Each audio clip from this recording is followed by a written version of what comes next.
Shalom, Bapak Ibu Saudara-saudara. Apakah Anda dekat dengan nenek Anda? Hari ini kita akan membahas peran seorang nenek terhadap kerohanian daripada cucunya. Di dalam pembacaan kita melalui Alkitab secara kronologis kita menemukan bahwa Raja Israel pun juga Raja Yehuda menemukan akad imannya, bertumbuh dalam imannya. Seringkali, satu, dipengaruhi oleh ayahnya, dua, kadang dipengaruhi oleh ibunya, tiga, hari ini kita akan melihat seorang yang dipengaruhi oleh neneknya. Saudara, pengaruh ini bisa baik, pengaruh ini bisa negatif, namun rupanya orang tua memang punya pengaruh yang besar di dalam pertumbuhan kerohanian daripada anak-anaknya. Mari kita membahas tentang TTE hari ini. Pada Selasa 4 Agustus 2020, kita akan membahas sebuah tema Terima Kasih Nenek. Terambil dari 2 Raja-Raja 22-23, serta 2 Tawarik 34 sampai yang ke-35. Raja Yosia adalah Raja Yehuda yang dilantik pada usia paling muda. Ia lahir ketika Amon, ayahnya, baru berusia 16 tahun. Dan Manasye, kakeknya, sudah tua, berusia 61 tahun. Kakeknya adalah Raja Yehuda yang paling jahat. Anak-anaknya sendiri dibakar jadi korban bagi para Baal.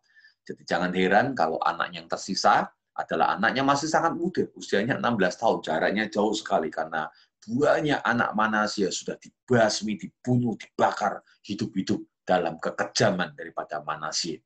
Dan kita tahu Manasye kemudian bertobat, ya, dan ketika dia bertobat, Yosia sudah lahir. Yosia lahir ketika sang kakek sudah bertobat. Walaupun untuk pertobatnya tidak sepenuh hati. Ya, hanya ada 3 Raja Yehuda yang bertobat dengan sangat baik, sepenuh hati, yakni Raja Yosafat, lalu Raja Hizkia, kakek buyut daripada Yosia, serta si Yosia ini. Sewaktu Yosia berusia 6 tahun, kakeknya meninggal, si Manasye. Maka ayahnya, Amon, menjadi Raja Yehuda. Amon memerintah mengikuti pola daripada Manasye sebelum dia bertobat. Maka karena kekejiannya di mata Tuhan, para pegawai istana memutuskan untuk membunuh akan Amon. Baru memerintah 2 tahun, dibunuhlah dia. Lalu kemudian para pegawai istana memutuskan untuk mengangkat Yosia menjadi raja. Waktu itu usianya baru 8 tahun. Nama ibu Yosia tercatat di sana adalah Yedida binti Adaya, yang berasal dari kota Boskat. Boskat adalah wilayah di selatan Yerusalem, di dekat kota Lakis. Apa yang dikerjakan oleh Yosia ini? Yosia yang diangkat menjadi raja usia 8 tahun, dia melakukan banyak tindakan yang luar biasa. Pada usia 20 tahun, ia menghancurkan para kuil-kuil dan patung-patung berhala di Yerusalem dan seluruh tempat Yehuda. Tindakan ini berarti dia melawan akan gaya hidup orang-orang Yehuda pada waktu itu. Karena mereka sudah jatuh dalam penyembahan berhala yang sangat dalam di masa Manasye pun juga di masa Amon. Dia memutuskan untuk hancurkan seluruh penyembahan berhala. Lalu usia 26 tahun, ia memutuskan untuk merenovasi bait Tuhan supaya mereka bisa beribadah lagi kepada Tuhan. Dan ketika renovasi dilakukan, Imam Hilkia menemukan Taurat yang kemungkinan ditulis sendiri oleh Musa. Dan Taurat Musa ini kemudian dibacakan kepada Yosia, dan hati Yosia demikian tersentuh dengan Taurat ini. Kemudian ia juga melakukan perayaan Paskah nasional sesuai waktu yang ditetapkan Tuhan. Perayaan Paskah nasional hanya dilakukan pada masa Salomo, di atasnya pada masa Daud, tapi setelah Salomo tidak pernah lagi dilakukan perayaan Paskah secara nasional. Baru nanti di masa Hizkia diadakan perayaan Paskah nasional, namun 1 bulan terlambat daripada yang seharusnya. Kita telah membahasnya. Dan baru pada masa Yosia dilakukan Paskah nasional sesuai dengan ketentuan Taurat.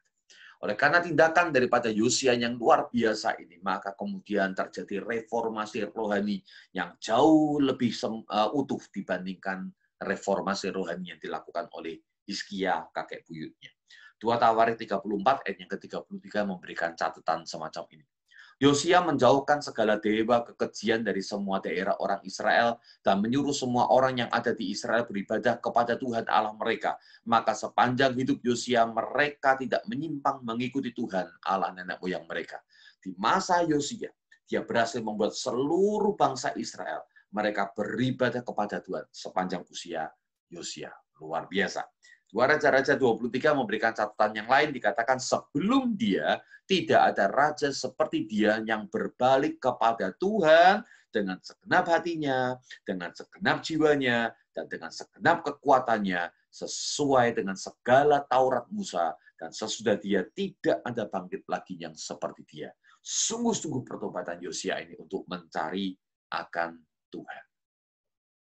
Ada sebuah catatan yang menarik ketika Yosia mendapatkan akan Taurat Musa ini. Ini adalah sebuah kalimat yang menyentuh hati saya juga. Dikatakan, segera sesudah raja mendengar perkataan Taurat itu, dikoyakkannya lah pakaiannya. Kemudian dia berkata, pergilah minta petunjuk Tuhan bagiku, bagi yang masih tinggal di Israel dan di Yehuda, tentang perkataan kitab yang ditemukan ini. Sebab hebat kehangatan murka Tuhan yang dicurahkan kepada kita oleh karena nenek moyang kita tidak memelihara firman Tuhan dengan berbuat tepat seperti yang tertulis dalam kitab ini.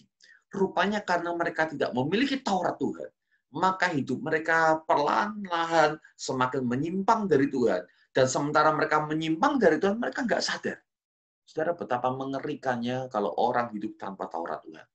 Taurat Tuhan atau firman Tuhan, ya Alkitab ini kita sebut dengan istilah kanon. Kanon itu artinya patokan atau standar. Saudara, ini adalah standar hidup kita.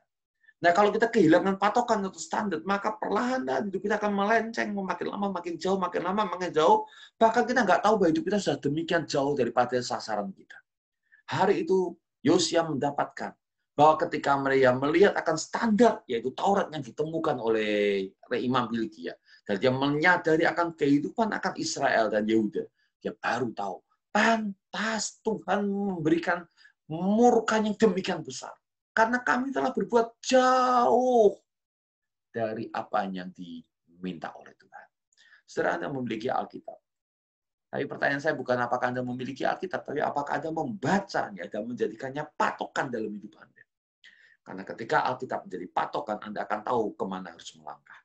Tapi ketika Anda meninggalkan Alkitab, maka Anda kehilangan patokan, Anda melenceng jauh, dan setelah terlalu jauh baru Anda sadar, ternyata saya sudah hidup terlalu jauh dari Tuhan.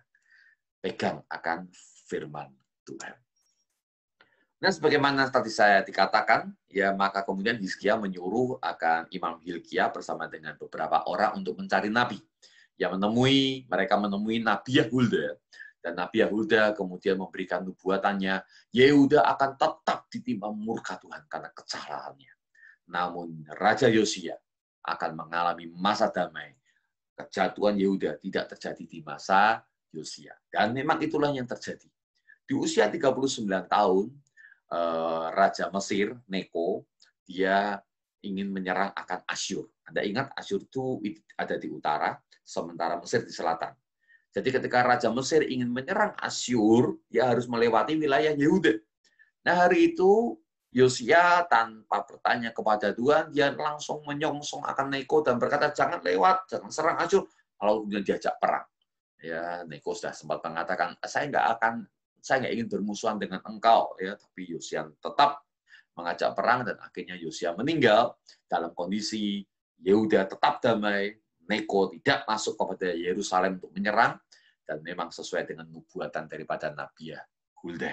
Dan Tuhan setelah Yosia meninggal, dia kemudian akan melakukan tindakan-tindakan untuk melaksanakan akan hukumannya kepada Yehuda ini. Saudara, ketika Yosia meninggal, Nabi yang memerintah waktu itu atau yang melayani waktu itu salah satunya adalah Nabi Yeremia. Nabi Yeremia sangat sedih ketika kematian daripada Raja Yosia ini. Dia membuat syair ratapan tentang Yosia. Dan salah satu ayat yang kemungkinan sekali menceritakan tentang kepedihan hati Yeremia atas meninggalnya Yosia tercatat pada ratapan 4 ayat yang ke-20 dikatakan demikian. Orang yang diurapi Tuhan, nafas hidup kami, tertangkap dalam pelubang mereka. Dia yang kami sangka dalam naungannya kami akan hidup di antara bangsa-bangsa. Rupanya Yeremia sempat berpikir atau sempat berharap bahwa Yosia inilah Mesias yang akan dipakai Tuhan untuk mengembalikan kejayaan daripada Raja Daud atas Yehuda. Dia yang kami sangka katanya, dalam naungannya kami akan hidup di antara bangsa-bangsa. Namun ternyata orang yang diurapi Tuhan ini, yang telah menjadi nafas hidup bagi bangsa Yehuda, yang membawa mereka kembali mengalami kehidupan yang sejahtera bersama dengan Tuhan, justru akhirnya meninggal. Sangat sedih hati Yeremia. Mari kita lanjutkan. Pertanyaannya sekarang adalah, bagaimana mungkin seorang yang bernama Yosia ini, yang memiliki ayah yang demikian bejat, dan memiliki kakek yang sudah melakukan penumpahan darah yang demikian mengerikan, bisa sungguh-sungguh tak dipakai oleh Tuhan untuk membawa reformasi yang besar atas kerajaan Yehuda? Jawabannya, saudara-saudara, pada waktu ia berusia 16 tahun.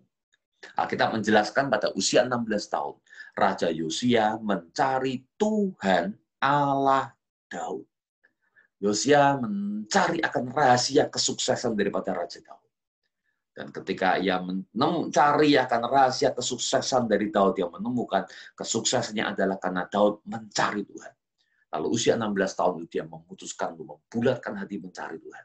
Dan ketika ia mencari Tuhan, ya umur 20 tahun dia melakukan reformasi rohani atas Yehuda ini. Namun sebenarnya sebelum usia 16 tahun, sudah dilakukan sesuatu, Tuhan telah melakukan sesuatu untuk membangun akan iman Yosia ini. Anda ingat ketika Yosia menjadi raja, usianya baru 8 tahun. Mengapa? Karena dia diangkat oleh para pasukan istana yang cinta akan Tuhan. Para pasukan istana inilah yang meletakkan Yosia di atas tahta, dengan harapan Yosia akan menjadi raja yang membawa akan pemerintahan Yahweh, pemerintahan Tuhan atas kerajaan Yehuda. Jadi kita bisa membayangkan bahwa para pasukan istana dan seluruh orang-orang di istana ini adalah orang-orang yang ingin menunjukkan bagaimana cara hidup yang menyenangkan hati Tuhan. Dan di tengah-tengah lingkungan yang semacam ini, maka Yosia mulai mengenal akan Tuhan dan gaya hidup yang benar di dalam menjalankan pemerintahan untuk memuliakan Tuhan. Tapi bukan itu saja. Yosia bahkan ditanamkan imannya. Bukan pada waktu 16 tahun dia mencari Tuhan. Bukan waktu 8 tahun ketika ia dibentuk oleh komunitas istana. Tapi justru bahkan sejak dia masih kecil. Catat saudara-saudara bahwa Yosia ini lahir saat ayahnya berusia 16 tahun. Menurut Anda, kalau seorang raja usia 16 tahun, ya istrinya umurnya berapa? Pasti istrinya masih sangat muda. Seorang gadis yang masih muda, saudara-saudara, yang tercatat namanya adalah Yedida. Yedida ini entah paksa atau tidak, dia akhirnya diperistri oleh Amon, dan saudara-saudara dia melahirkan akan Yosia. Sebagai ibu yang sangat muda membesarkan seorang anak, mungkin dia masih merasa kebingungan. Tapi beruntung karena dia memiliki ibu. Ya, ibunya dicatat, saudara-saudara, disebut sebagai Yedida binti Adaya. Jarang, tadi saya katakan, orang disebut sebagai daripada binti itu jarang. Biasanya bin, nama ayahnya, tapi ini adalah nama ibunya. Jadi saudara-saudara, ada orang yang penting yang sampai harus dicatat oleh Alkitab, namanya adalah Adaya. Adaya artinya Yahweh telah merias dirinya. Pada Adaya ini, saudara-saudara, ada sebuah hati bahwa Tuhan itu demikian menarik, Tuhan itu demikian luar biasa. Tuhan telah merias dirinya, saya terpikat dan jatuh cinta kepada Tuhan. Maka nenek ini yang namanya Adaya, dia telah menolong Yedida dalam membesarkan akan Yosia. Dan maka itu sebabnya mengapa Yosia sejak dari kecil, dia telah mengalami akan pembentukan rohani, iman itu telah ditanamkan oleh neneknya.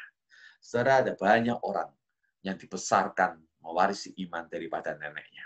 Timotius adalah seorang yang lahir dari seorang ayah Yunani dan seorang ibu Yahudi, namanya adalah Eunike. Dan Eunike ini, saudara-saudara, memiliki nenek namanya Louis. Dan dikatakan iman daripada Timotius muncul dari Louis, neneknya, yang diturunkan kepada Eunike, dan kemudian diterima oleh Timotius.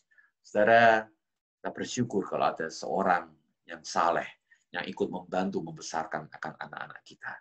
Mungkin dia adalah nenek kita, atau mungkin adalah kakek kita. Saudara-saudara, pengaruh mereka sangat besar. Jadi saya kasih tema untuk DDI hari ini, terima kasih nenek. Jadi kesimpulannya, anak harus dibesarkan di tengah-tengah komunitas orang benar. Dimulai dari waktu masih kecil. Kalau waktu kecil hidup bersama dengan orang tuanya, maka ayah dan ibu harus tanamkan iman. Kalau nggak ada, mungkin seorang nenek atau mungkin seorang kakek bisa membantu menanamkan iman. Ya, lalu kemudian dibesarkan di tengah-tengah lingkungan orang benar. Bagi Yosia adalah pegawai-pegawai istana. Sampai pada akhirnya, dia menemukan akan imannya sendiri dengan dia mencari akan Tuhan. Pada waktu itulah Tuhan akan mengangkat dia untuk menjadi kemuliaan bagi nama Tuhan. Kalau Anda hari ini seorang nenek atau kakek, wariskan iman Anda kepada cucu-cucu Anda. Anda sebagai seorang ayah atau ibu, berikan iman Anda, benih iman Anda kepada anak-anak Anda. Kalau Anda adalah om, tante, atau orang-orang yang bukan anggota keluarga, namun punya akses bagi seorang anak, wariskan iman kepada mereka. Supaya generasi muda kita sungguh-sungguh dipakai Tuhan di hari mendatang dengan luar biasa. Mari kita datang kepada Tuhan di dalam doa.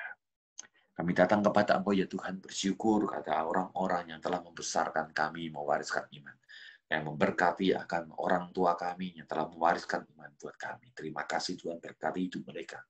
Yang memberkati kakek atau nenek kami yang telah mewariskan iman kepada kami, Tuhan, Kau juga memberkati mereka.